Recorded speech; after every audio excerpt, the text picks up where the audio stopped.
There's a poor frog that don't cook for his own pond. When they all been born, amen. Awesome God. 1 Corinthians 9:24. Callie, you have it. So really quickly it says, know ye not that they which run in a race run all. Everybody runs. But one receiveth the prize. It's not like now you give out 8th place trophies.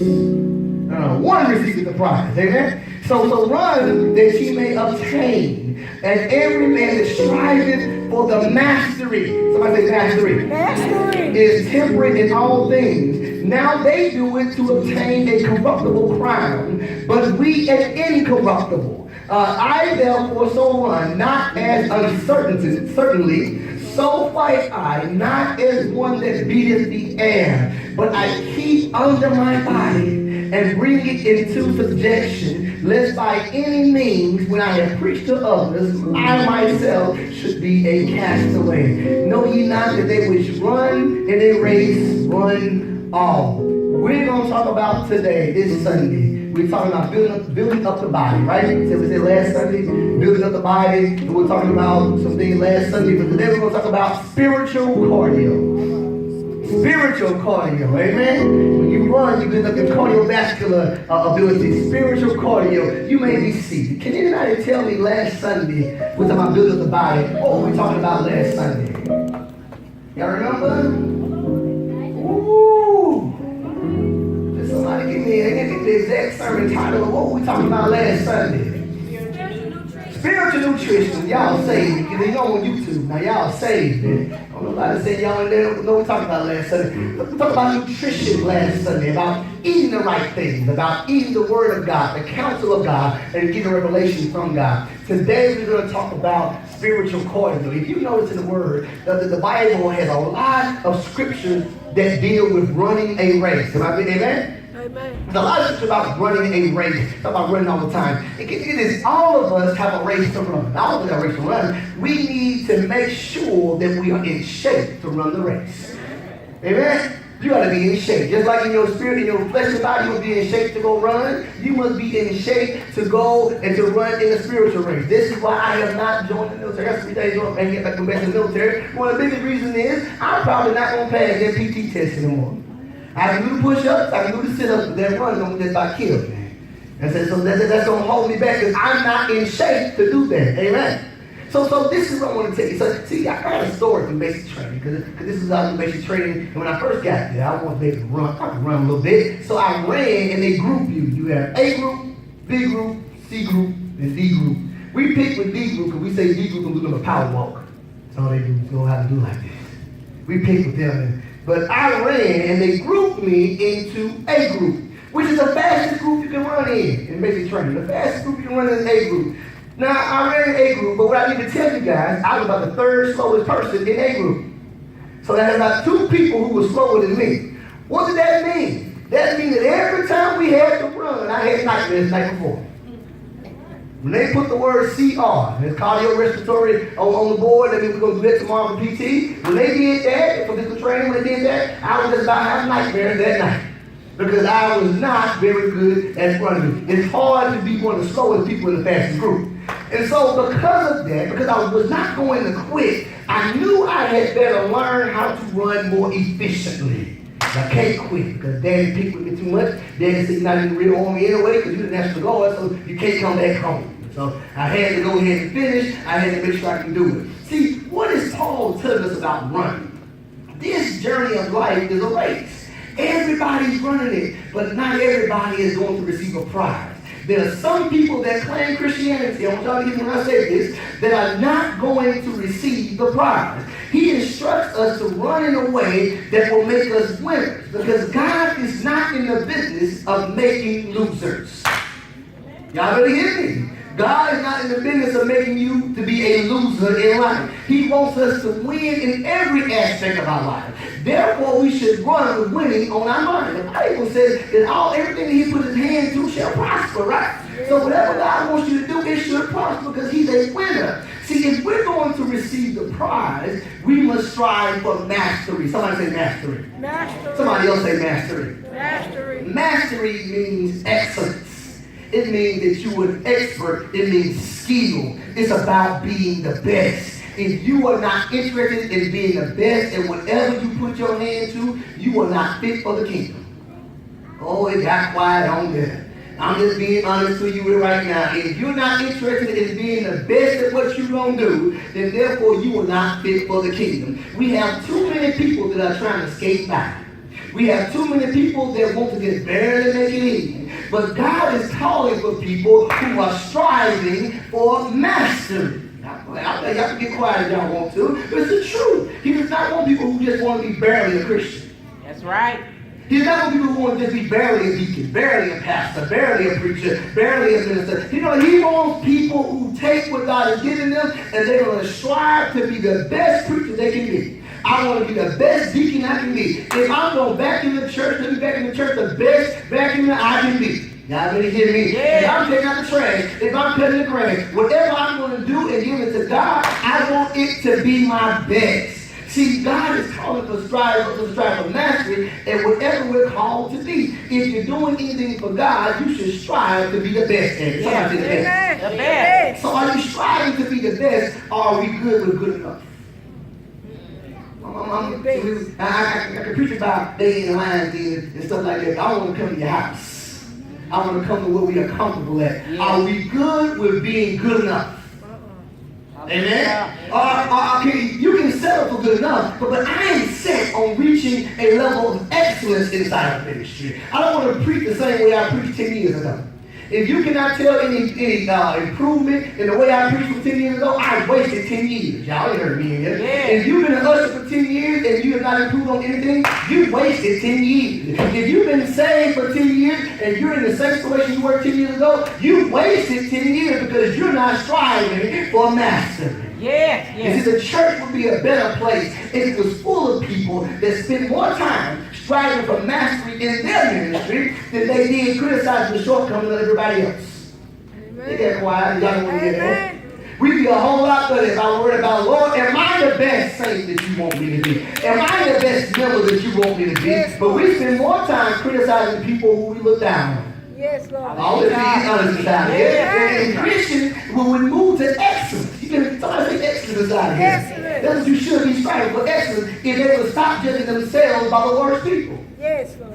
That's what we do. We become that man the Bible Jesus talked about who said, Lord, let me begin to pray. At least I'm not like this sinner over here. Don't we do that? Yes. Well, I'm doing better than sister so-and-so. I'm doing better than brother so-and-so. And we judge ourselves by those people, and that's not what God said. God has a mark that he has set for you, and it's not based on anybody else. Amen. And as long as you don't say, Lord, let me be better than this person, better than that person, and I'm going to be good, that may not be what God is calling for you. Amen. I have some students inside my class when I began to teach. I had some students, I had some, to be honest, some of them, they could get an A. I expected an A from them. That's it. Some of them could not get an A. Could not. Let's be real. They were behind in certain areas. They could not get it. But I told them, if you get a B, it's just like somebody else getting an A. Because you could have gone for a party, you got to work a lot harder for what you get. But just because you can't get an A, I'm still think you can B. That's it. But it's still your level of mastery. Yes. And they said, well, Mr. Baker, had one student, I talked to a student in college before, said, well, Mr. Baker, I asked him, I said, I haven't seen you in class in a couple days. And I want to see what's going on with you. And this is college, so I don't have to ask you that. I care about my students. So I said, I haven't seen what was going on. First thing he asked me, he said, well, did you ask so-and-so what they mean? And I told him, I said, stop it right there, sir. I said, because you don't understand when people see something inside of you, try to pull something out of you, you're going to reject that. That's on you. But I'm telling you, I expect more from you. That's on y'all ain't heard me inside here. This is why you're quiet, because sometimes inside the house of God, some of y'all, I expect more from you than from somebody else. Amen. That's right. And you can miss a couple of Sundays, I'm going to call you. Yes. And you say, well, Pastor, you called to so-and-so. No, but y'all only miss the Sundays. Hello. I didn't want to hear that. Amen. If you miss it and I ain't asked about you, that means I probably expected that from you. And that was true, wasn't it? It was wrong. That was true, wasn't it? I mean, I expected you going to be a no-call, no-show, as they say. Amen. But there are certain people that if something, if you miss, I'm not calling you because I'm trying to check up on you to try to make you get in line, but I'm calling you because I'm concerned about you. Yes. Because I know that you strive for mastery. Master. You just trying to come to church and impress a pastor, you won't master it. gotta God, say that. we gotta start doing that. We gotta start reaching for the mark, the prize, and the high call that Jesus has set for our lives. So Yes. are we striving to be average? Or are we striving for mastery? Are we striving to be average? See, to get to a level of mastery, you gotta learn to run correctly. Somebody say run correctly. Run correctly. See, you can't run if somebody beating the air. You know what that means? People who beat the air, they're wasting their time in foolishness. Yes. And sometimes in the house, because sometimes in our Christian walk, we waste our time in foolishness. We're fighting and running and we're not getting anywhere. You gotta realize sometimes you are beating the air. Oh, going somewhere. And sometimes you gotta understand that our body is not in subjection. We're undisciplined. I was speaking in a church about 2 weeks ago, and I said that if you are a person of God, if you are a spiritual person, the devil is not coming at you in your spirit, he's coming at you in your flesh. For all these folks talking about I was warring in the heavens and I was fighting the enemy in the spirit. The devil's not going to fight you in your spirit. He can't beat you in your spirit. So God is, y'all already hear this? God is the spirit. And those that worship him must worship in the spirit and truth. So the devil coming at, he coming at your flesh. Yes. This is why you see preachers, I'm going to go ahead and say it. You see preachers sometimes who can preach to the nation, who can get thousands of people saved, who can pastor many churches, but yet they still have issues in their flesh that make them backslide. Yeah. But the devil realized, I can't deal with you on the spiritual level. You got too much word inside you for that. But I can't deal with that flesh because even though you preaching to people, you never got that lust issue. You ignoring the fact that you see your sisters in Christ. You see them as somebody on Instagram somewhere. You not dealing with that lust issue inside of you. You still lust on people. And so guess what? He said, I can't deal with you on the spirit, but guess what? I can show deal with you inside your flesh. Yes. Can I be real inside deal with someone else? The devil can deal with your spirit. He will deal with our anger issues sometimes. Yes. He will deal with your attitude because you just speak in tongues, but you never fix the attitude yet. You can shout and run around here doing all that stuff, but we ain't fix our attitude yet. We do not fix our envious issues yet. And we do all this stuff. We come to the body of Christ, but we've not fixed some stuff inside of us. And we expected him that when we start praying and go to the third heaven, we want the demons to come fight us in. He ain't coming there, baby. He's coming when you go inside the house of God and you can't speak to somebody. Get up. Yes. Let's go. That's good preaching, man. And I had a dollar, I put it in the plate myself on that one. Now, that's real right there, y'all. The devil is coming at us in our flesh because we may run the race, but is our body under subjection. And I put myself in the check sometimes. Sometimes I put myself in the check. So you need to run the race in the right way. Here are 4 ways to run it. I like to research stuff because, I'm not going to run. I got to give it up running. I walk. I got a little backpack I put on, put some weights inside of it because I'm through running in my life. But I did want to really research what do people do when they run. I'm through running. I'm through. But what do people do when they run? One thing they say, ways that runners get better, they have to check their form. The form, the technique and how they run. Somebody say check your form. Check your form. Some of the reasons that we're not running efficiently is because we don't have the correct form. Runners don't just run fast, they run with form. If you watch the Olympics, you see how those people run? They don't just run wild. They don't run like this and crazy. They run straight in the line. They run technique. See, I didn't know what track coaches did. I never knew that. So what you do when you coach track? Just tell them to run. Run fast this time. I don't know what they do. I don't know what they decided to coach the track until I had an intern when I was in college. I had an intern, the track coach. No, we taught technique. We taught form to teach you how to run efficiently and effectively. Because if you just run wild, and you may be the fastest kid in the block, man. You may be the fastest kid alive. It may be all those things. But if you don't run with technique and form, you're wasting energy. You're wasting energy. You're not reaching your potential. Without the correct form, runners waste their energy. For one, they trip over their own feet sometimes. But they have no form. And also they break the rules. Christians that run without any discipline, they're going to waste energy. They get caught up in crazy sometimes and pointless arguments. I've learned I'm not going to sit and argue with somebody all day about some craziness. If it's not about salvation, we can talk about that later on. I'm not going to argue with you all day about crazy things because that's not in the form that I should be running. And they don't hear God, so they waste energy on the wrong people and the wrong situations. And I'm going to come to your house on this one. Have you ever wasted time on the wrong people? Yes, Lord. Amen. Because we ain't prayed to God about anything. Yes, Lord. We want to do what we want to do. We pray to God bless it, don't we? Yes, Lord. We want to go where we want to go, and Lord, you bless it. Have you ever wasted energy on the wrong situation sometimes? Yes. Because when you broke, you want a job, you take any job they'll give you. When you at your job, you don't like your job. I said when you broke, you don't get a job. But you need to find a job, you don't have a job. But if you have a job, sometimes we don't even pray, y'all believe this, before I leave this job. Yeah. We just do what, this is done over there, so we go over there, and we waste time and energy on the wrong situation because we've never acknowledged God, but we lean to our own understanding. Yes. And when we get there, we say, God bless it now. I'm doing a new thing, say to God, y'all pray that God bless me. How you going to ask God to bless you with something that He's not ordained? Oh.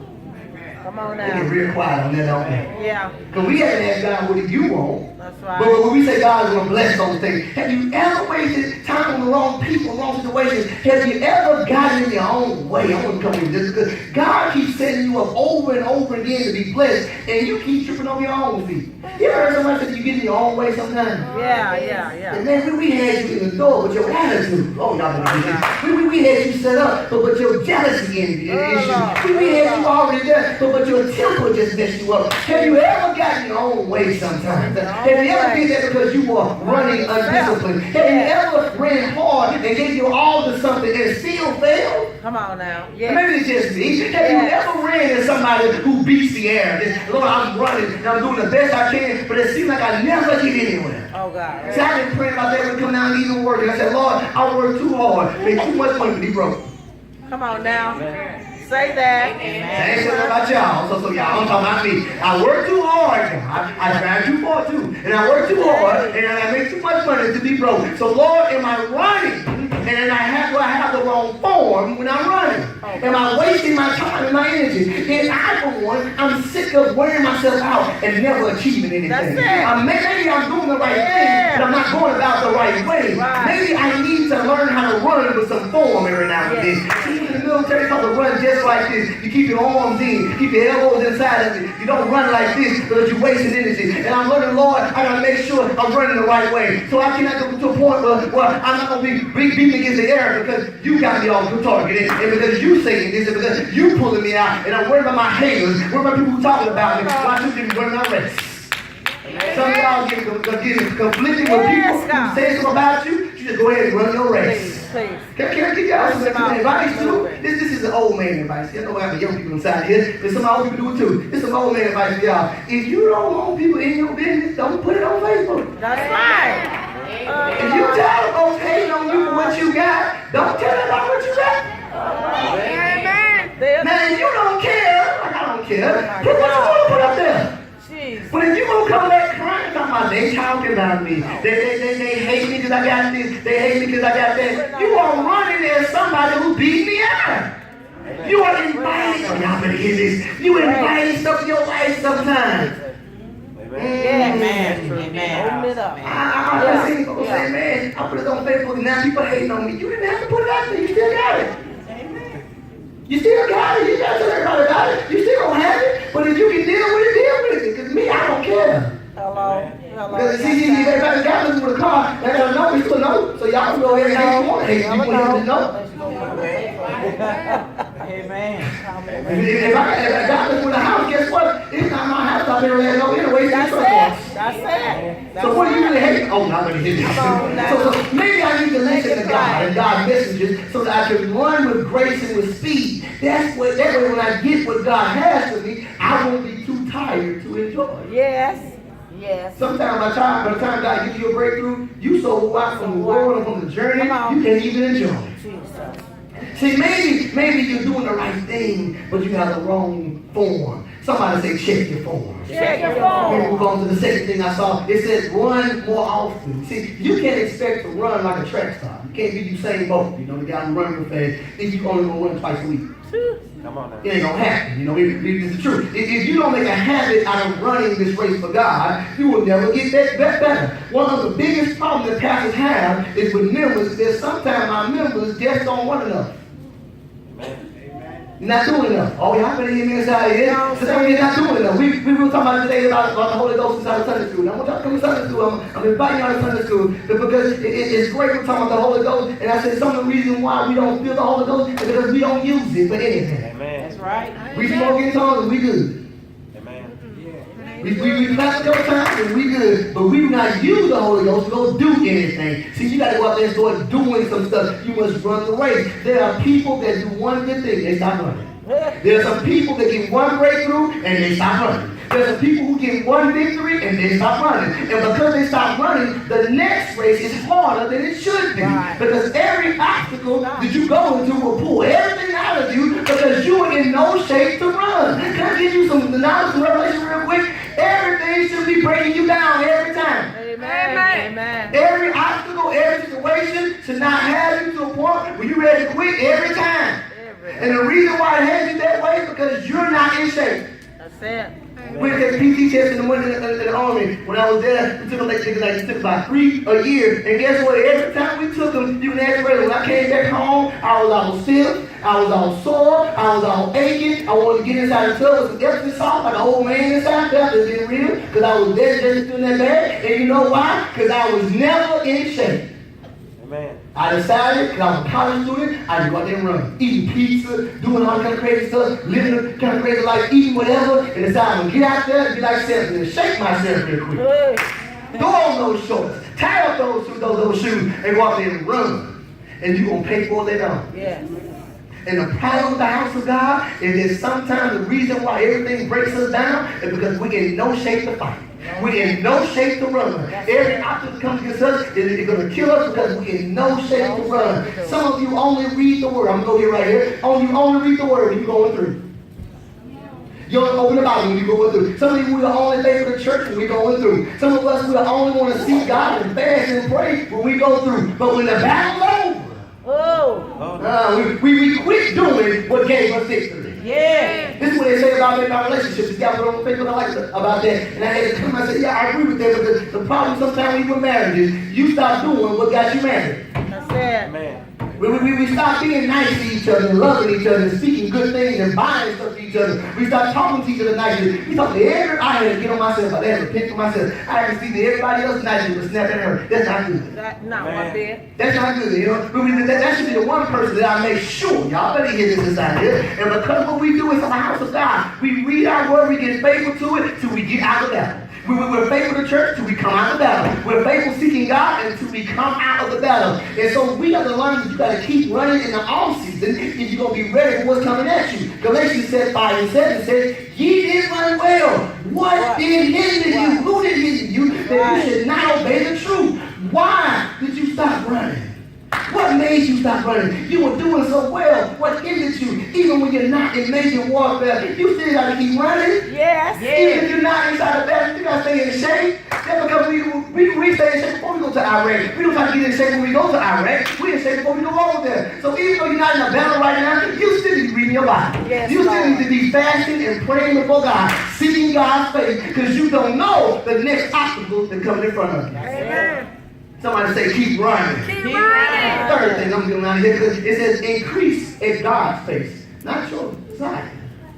So it said that runners, good runners, don't get ahead of themselves. They increase their pace with their body and mind so they don't get hurt. Too many people want to go from 1 to 100 overnight. Oh, yeah. They don't want to prosper in the process. Yeah. I'm going to say it one more time. Some of us don't want to prosper in the process. I was speaking to a man of God, and both of us, we're on the apostles and like fathers to both of us. And then he was saying that so many young guys want to preach their first sermon and pass the next Sunday.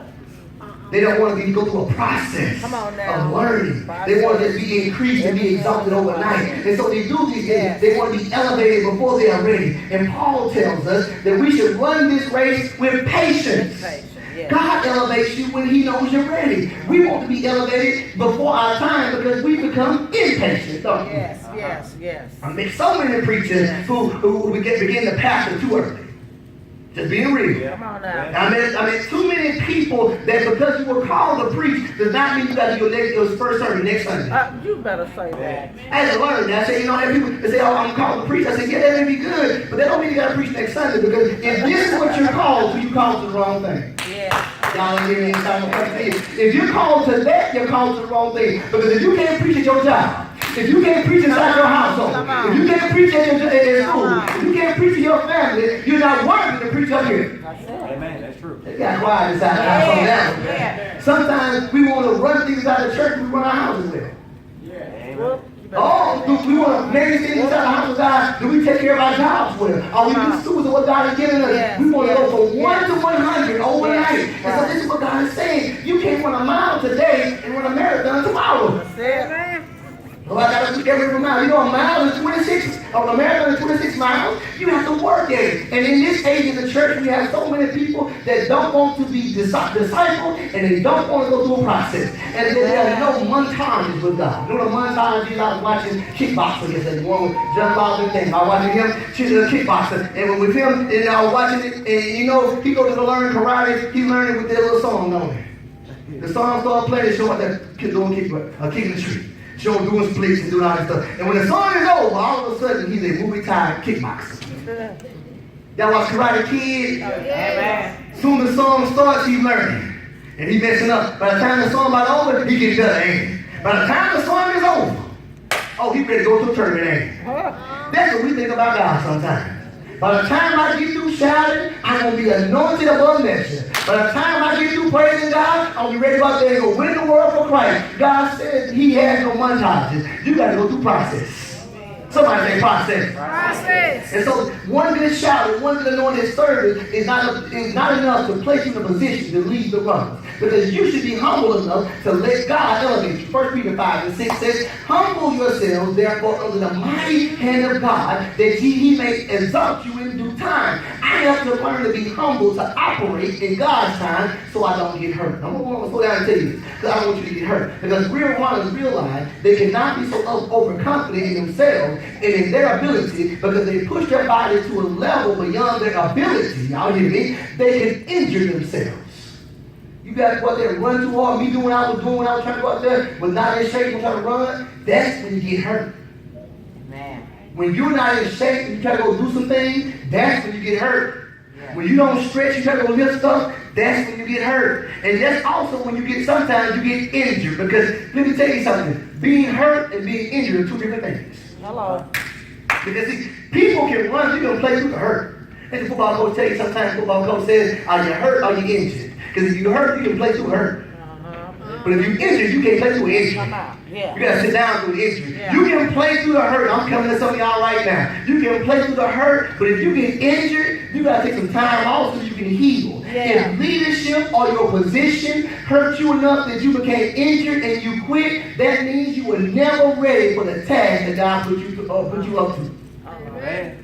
I'm going to say it one more time. If you get injured by being a leader, by being in ministry, on assignment, and you try to quit all the time, that means you bit off more than you could chew and you were not ready. Because God did not put people in a position you're not ready for. Amen. You put yourself in a position. Amen. And you got hurt. Yeah, man. And you got injured. Yeah. Oh, y'all don't want to say that, but it's Yeah. true. Because guess what? You can work through some hurt. Yes, You think you that can. you pastor, you get hurt, pastoring. Yeah. You think you're going to be an department head of the men department, women department, youth department, if you're going to be over some kind of ministry, if you're going to let Sister Helen was saying she was calling down there to the hospital, sometimes folks don't want you to pray for them. That's it. Sometimes they'll cuss you out when you try to pray for them. Y'all better hear this out here. You can get hurt sometimes inside of ministry. Yes. But if you quit, that means you weren't ready. That's That's it. right. That's right. They get quiet inside the house. That's right. And the man said they don't like me too much right now. But that's what's going on. When men of God quit the house, when men of God quit, they quit because they got injured and they were not ready for what God called them to do. You see, we got to understand that ministry is for those who made themselves ready. Leadership is for those who can run hurt and still not quit. Assignment is for those who have prepared the spirit for the race by allowing God to do the exalting. This is not for people that need to have their ego stroked sometimes.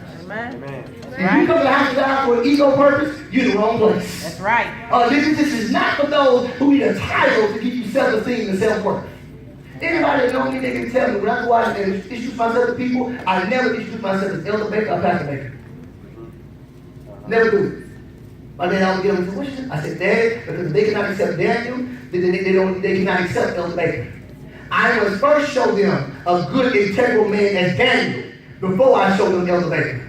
Amen. Y'all didn't want to hear that every time. Sometimes we get a title, we're going to make sure you call it by my title. You call it what they call it to do. And I call people by that title all the time. But if I mess up and don't call you apostle this time, you shouldn't get mad at me. Say that. Because you still brothers up on y'all want to hear this. Yeah. You ain't taking your title to the heaven. You not. You better say that again. Ain't no deacon in heaven now. Ain't no pastor in heaven. There's no ushers in heaven. There's no department heads in heaven. There's none of those things in heaven. Guess what? We all brothers and sisters in Christ in heaven. And I had to learn that I should not let my title make me. I should make the title. Yes, Lord. That's it. True. That's what I'm going to say all the Say time. it. You should make the title. The title shouldn't make anything make you. You should be trying to add something to the title of pastor because they see all kind of crazy pastors running around here. They see people give pastors a bad name. So when I think of the title of pastor, I want to show you one good one. Y'all want to hear this? When you think of the title of deacon, so take the title of minister or whatever you're going to do, a church person, just a Christian. Christian should bring something to your name. You should bring something to Christianity. Oh, y'all ain't heard me inside of here.